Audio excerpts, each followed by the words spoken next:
Hello and welcome to Coffee with Carey. I can't drink the coffee because I currently have somebody in my lap. If you're new here, this is Frank and I am Carey. I am a matchmaker, a dating coach, and I have this channel. It's about dating and relating. And today I wanted to share with you what we're talking about. Frank distracted me so much. Oh, it's a quick tip. It's an inner dialogue. My own coaching and matchmaking clients, actually. This comes up with all of my clients, coaching and matchmaking. And very often we have to have this conversation where I remind them to picture me as a little person on their shoulder, like Frank in my lap, or maybe I should start doing that. Picture me as a cat in your lap, telling you this on your dates so that you remember this. Cats come with cat hair, I suppose. I want this to be front and center for you as you're on a date, having a conversation so that you have the best date possible. I'm going to share with you what I would love for you to have me whispering in your ear when you're on a date. If you're at all intrigued, stick around because that's what's on the agenda. So if you're not new here, you've probably heard me say that the worst date feedback I get when I send a client out on a date that I've planned with somebody that they've never met, never seen, but I think is a great match for them based on things that they're looking for, the qualities, characteristics, all the things on their list, plus things that I've picked up on my own that I think would be a really nice complementary fit for them, is that I want them to go out, have a great time, and I don't want it to feel like an interview because that is the worst feedback I can get on a date. It was a lot of just back and forth questions and answers, and often they say that the other person just kept talking and interrupting them or didn't really seem interested in the answers. They'd ask questions, but it just seemed like it was a list they were reading off of mentally or under the table checking boxes. So what I always try to remind clients is, of course, this is supposed to be conversational. Some people are great at this. It's very natural.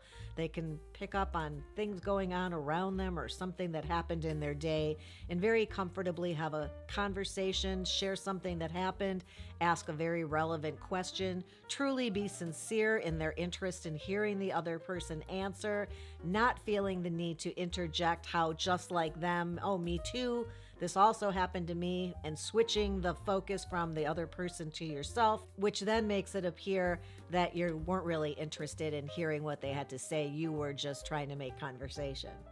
So what I tell my clients, I want to hear me saying when I sit on their shoulder on their date is ask follow-up questions.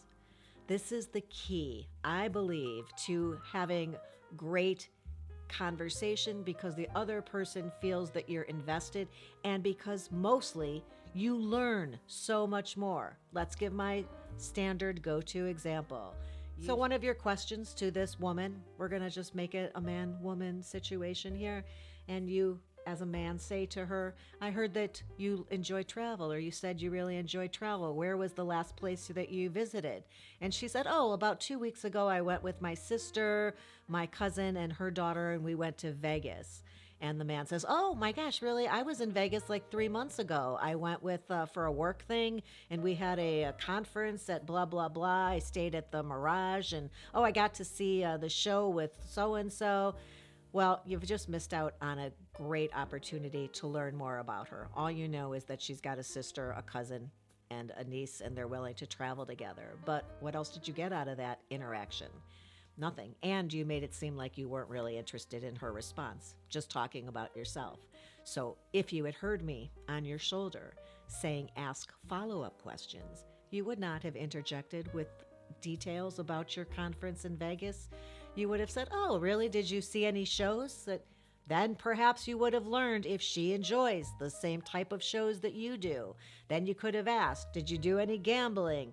If that's something you are into or not, you perhaps would have learned whether, like the movie with Albert Brooks, The one about the nest egg, you're not allowed to use the word egg ever again. Have you seen that movie? When I edit this, I'll put a picture of it right here. What a funny old movie that was. You want to know if this person is somebody you would want to travel with, if they travel the way you do, if your styles would, jive, if they like to do the same things, experience the same type of vacations, stay for the same duration. If she says, yeah, we were there for 2.5 weeks, and you think, oh my God, I could never do Vegas for more than 2 days maximum, then maybe this isn't the fit. If she said that they gambled from 10 in the morning till 2 in the morning, maybe that's not the kind of vacation you want, and you could have learned that had you asked another question. Let's give another example here. I'm scratching from the cat hair. I'm allergic to my cat. I don't know if I've ever mentioned that. One of you, she asks, so yeah, the holidays were last week, December, end of December. What did you do for the holidays this year?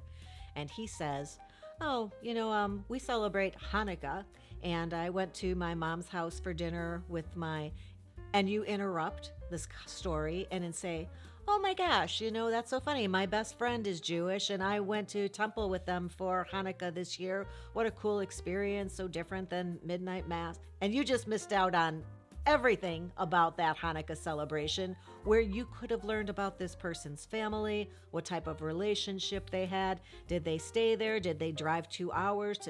Is it that important to them? Are they kosher for the holidays, which is something that may or may not work into your lifestyle or might make things difficult to eat with this person if they're kosher and you're not? Did they have a big family there? Are they a little family? Look, all the things. Did you cook anything special? Do you have a special dish that you make, or did you help out with the cooking? There's so many follow-up questions you could have asked. Had you heard me on your shoulder? Ask a follow-up question instead of interrupting with a little snippet of your own holiday story. I think you get it now.